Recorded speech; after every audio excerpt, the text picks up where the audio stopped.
show us a couple props, and then we're going to do some paper mache, which is going to be very fun. Yeah, so let's show you a couple props. This is a bottle, but it's a little special bottle. It's something we make in the shop. It's breakaway glass.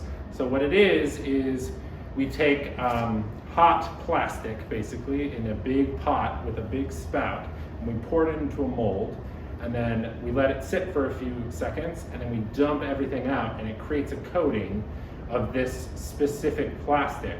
So this specific plastic is very brittle, and thus makes it safe to break on people's bodies, to throw against walls, and stuff like that. So if we put our safety glasses on, I'll show you. It's pretty brittle. Don't try that at home. Don't try that at home. Don't. Because this is actually not real glass. It's specially made to break easily. It does hold liquid, but liquid is heavy, so you don't want to put liquid in any breakaway, because otherwise that's going to be the thing that hurts you. Dana, you want to try breaking one? Okay. Which one should I break? Anyone. And pick your poison. This one. This Great. one. Okay. So, you want to do it over the head? Sure. Okay, we're going to do it at the same time. Okay. Are we doing ourselves or each other? Your choice. Oh, I don't Ourselves? care. Do it ourselves. Okay. Ready? 1, 2, 3. It doesn't hurt at all. It doesn't hurt at all. Oh yeah. That's very fun, but maybe don't tell your parents that we broke bottles. No, don't tell your parents that we broke bottles. But this is really more like a science experiment, right? Because this is all about like chemistry and temperatures. Yes. So you're like Bill Nye the Science Guy. Back originally when they started making breakaway glass, they used to make them out of sugar. So some people refer to this as sugar glass. We now use a plastic because it's easier to control, because sugar is very sticky, and if you're in a hot environment or a hot backstage, things start to melt. Uh-oh. Oh my gosh. Now, talk to me about that. What is happening over here? Okay, so as I was talking to you about the breakaway bottles, we use a mold for that. So a lot of what we do in shows is we have to make different molds for different purposes. So this is a mold. This is a basic mold. This is what we call a block mold. And what we do is we take a form, and it can be something that exists in real life, or something we carve, or something we make out of paper mache, and then we mold it in silicone. So this starts as a liquid, we put the form in a box, and then it opens up. And what this form was a chicken for Hello Dolly. So this was a form that I made out of foam and then covered in paper mache to be a chicken, and it has a big hole in it because what they would do in the show is they would skewer it during the scene. And so when you pour a liquid foam into it, it expands and becomes this look. So there's a big hole right through the middle that the sword can go through and then hold up. So this is the foam piece, one of the foam pieces that come out of the mold, and then we would paint the treatment on top of it to make it more chicken-like and not just a big orange chicken nugget looking thing. But yeah, that's basically same process we do with that. Is we make a mold, and then we can cast all sorts of different materials into it. I could make one out of hard plastic. I could make one hollow. I could pour breakaway glass. You could make a breakaway chicken.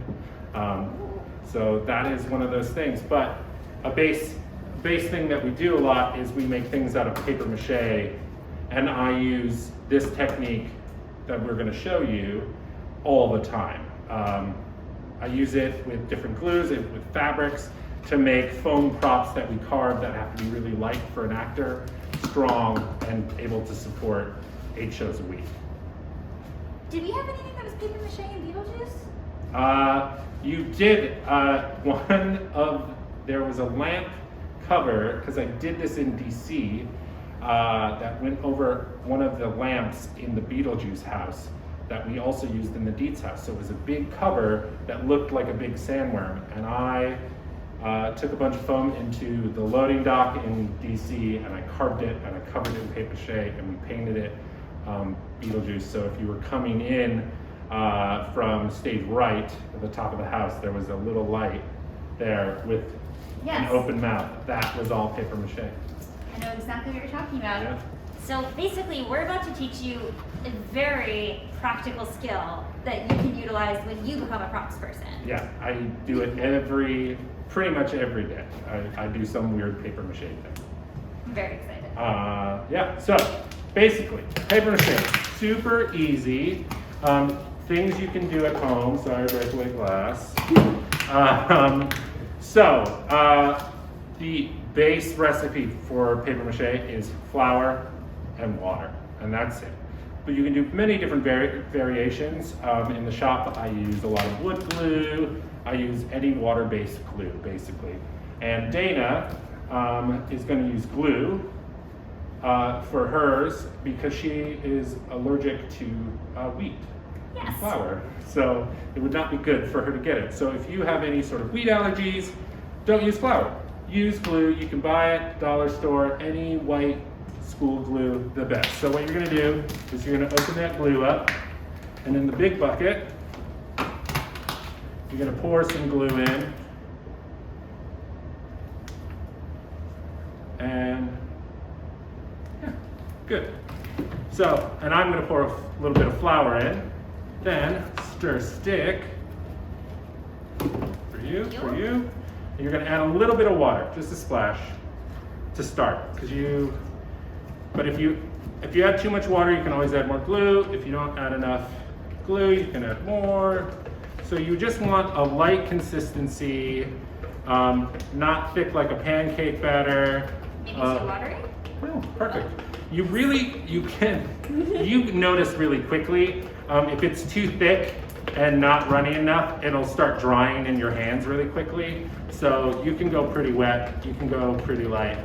So there's that, and then, yeah, perfect. Cool. So, and then the next thing you want to do is take some paper, and you're just going to rip pieces, like this.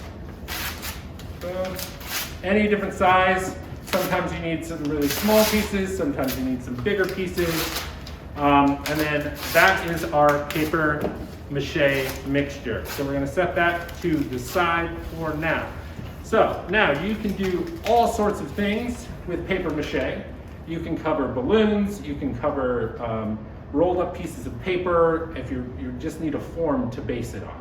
So how we make different forms, sometimes in the shop, I use foam and cover things in foam. Sometimes I crumple other paper and tape it together. That's a great way. If there is something like a certain shape, play balls, balloons are always really great. Balloons are great to make masks, so you can cover the whole balloon in paper mache, pop it, cut it in half, and then you have the start of a mask or a hat. But my son loves the movie Coco, and so I made him a little guitar. So what you're gonna do is you basically need to, on paper, I kind of cut out the guitar shape, and then I use this as a stencil.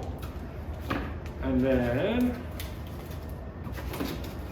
then you take your stencil and just put it on another piece of cardboard, trace it out. Once you trace it out, you then have the start of your form. So this, start of your form, And then so what does a guitar need? It needs a back. So then I would lay this onto a piece of cardboard and just cut out this section so that you have two pieces like that. And then you build off of this. And it's really up to your imagination. So the other thing is we need to add some height to it. So it looks like a guitar. So what we do is we just cut a strip of cardboard. And the great thing is cardboard is very strong, but you can also break it down. And when you break it down, and you just crunch it together, and sometimes in the shop, For at home, I'll just do a table to make it easier because you basically just want it to be soft. Da, da, da. This is a very cool quarantine project right now. Quarantine project. I'm gonna go home and paper mache more things in my apartment. Yeah, great art project for anything. You can do so many things with it. I do paper mache all the time at home. And that's before I had a kid. So he just wants to eat the paste, really. He's at that age. So once you have the whole piece kind of nice and broken down so it'll bend, you are going to want to start taping. So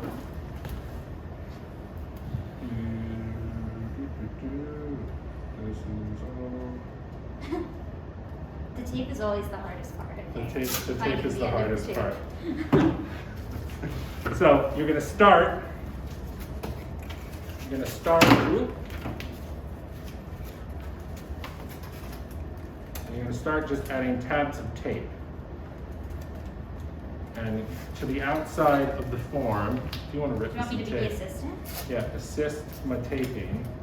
So we're just going to add strips of tape,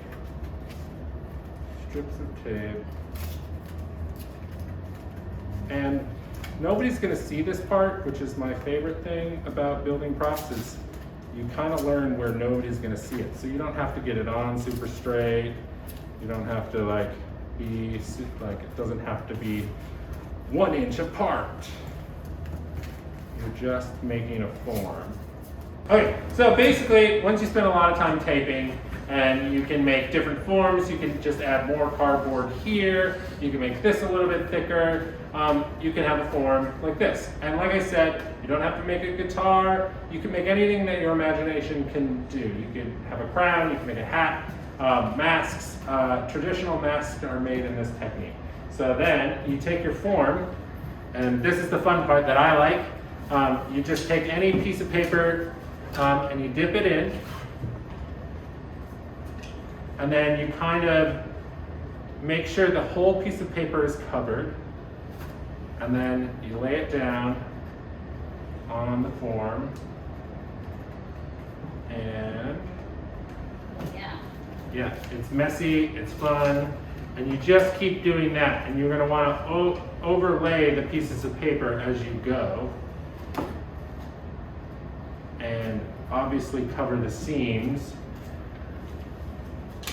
But even within the paper mache, you can fold up and crumple up. So the little pickup right there on a guitar, you can just add more dimension all the time.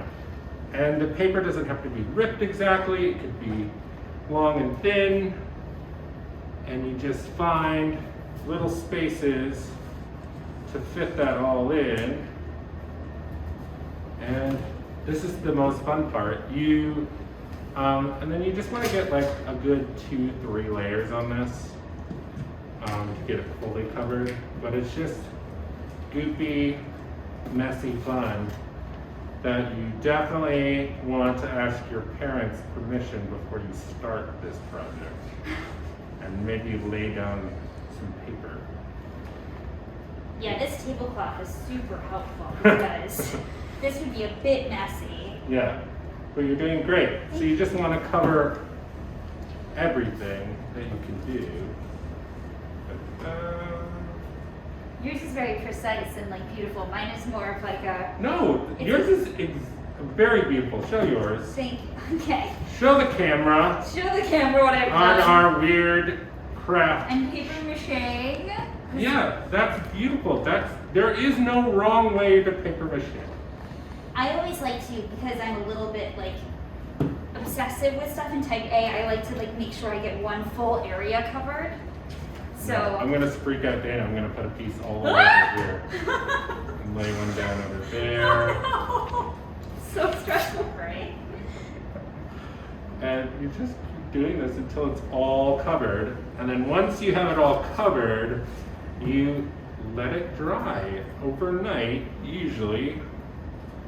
And then you can decorate it, you can cover it in paint or glitter or any sort of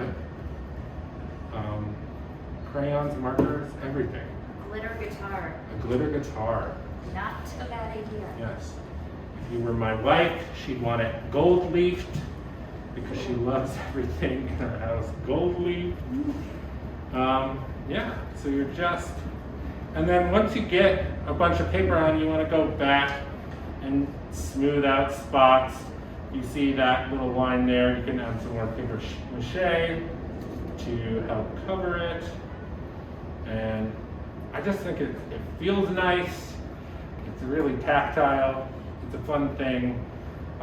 You are welcome to wear gloves if you have them, but I like to get my hands messy. And I always have. I think that's a little bit like part of being a props person. You definitely have to get your hands messy. Oh yeah. That's half the fun. It's the most fun. That's why I do it. I get to go into my workshop and play all day. Play crafts. Did you excel at art class as a child? I bet you did. Yes. Not so much the drawing aspect, but sculpting, building. I made a giant paper mache sea turtle pinata. Because if you didn't know, pinatas are made this exact way. So if you've ever seen a pinata, broke open a pinata, same process, same thing. It is the most fun. That was my final art project in high school. Oh, really? It was a giant sea turtle, like as big as this table. Why the sea turtle? I don't know, I just thought it was like a really nice shape to try to like create. And I made a big pinata and we smashed it. I feel like the one thing you didn't do at Beetlejuice was have a pinata. No. Now I'm a little bit shocked. Did we not have a pinata? I don't think we had a pinata. I thought there was a pinata. I wonder if did we have one? Sometimes at shows you have little like get-togethers after the show, and we would theme them at Beetlejuice, and it was a very we were big on themes. It was competitive. It was competitive, and it was more so. I've been a part of a lot of shows, and I've never been in a theater like this that took the after the party on Saturday night so seriously. And the themes were crazy. There were posters that went around. Your posters had to be on point. Yeah, the puns and the jokes about your evening theme had to be on point. Your drinks, your food all had to have really punny names. Mm-hmm. We were very serious about entertaining at Beetlejuice, both on stage and off. Because we wanted to hang out with each other. That was like a big thing. So, once you cover everything, you're going to end up with something like this and let it dry. And here it is. So cool. And this, at this point, you can do anything. You can paint it, you can leave it like this. I sometimes love just leaving things in their natural material is really nice and aesthetic for me. So, or I'm sure my son is going to color all over this with crayons. He's an artist. This is so cool. Yeah, little guitar. So that's a project you can do at home. Super easy. You probably already have flour or some sort of school glue, anything water-based glue you can use. Wood glue, any of it. This has been really, really fun, Austin. Thanks, Dana. I hope you had fun. We had a lot of fun. We did. We got to get our hands dirty, which is honestly, like, who doesn't want to do that and have an art project during this time? Yeah, because this is the best time to create art in your home. It's true. We have to be creative. Austin, thank you so much for joining us today. This was so much fun. All of the students now, it is your turn to create. In your email, there are instructions as to how to do this and what we did today. We are so excited to see your creations. So tag us at Inside Broadway after you make it. And we're so excited to see you at the next Inside Broadway video series. See you soon.